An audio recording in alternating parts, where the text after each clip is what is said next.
Okay, this video is just to point out a couple differences in some of these axle carriers, actuators. I had to change the seal in the bearing on the right hand side of my 2008 Sierra GMC, or sorry, 2006 GMC Sierra.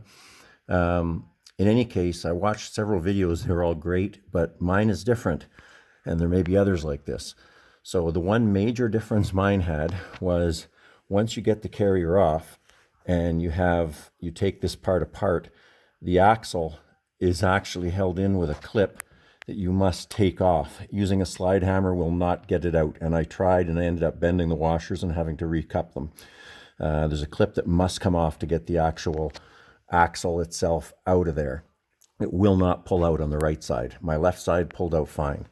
Now, I also had difficulty getting this entire carrier off, getting it to come out away from the differential, primarily because of the angle.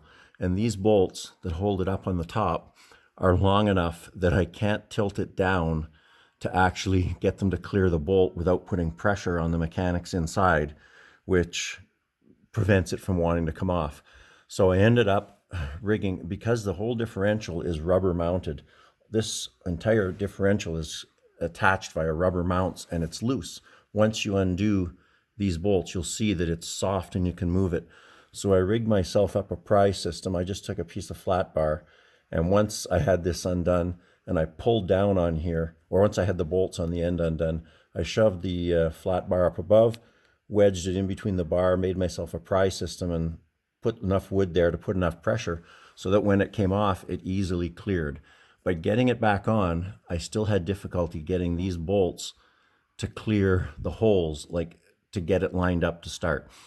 So when I took it off, I also elongated these holes, and you can probably see right there, I actually elongated that hole with my die grinder before I put it back on. Made putting it on much, much simpler.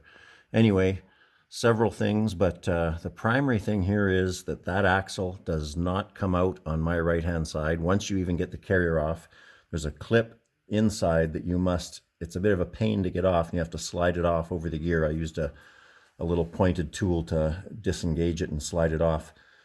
Pounding will only bend the washer, it will not come out. Anyway, hope this helps somebody.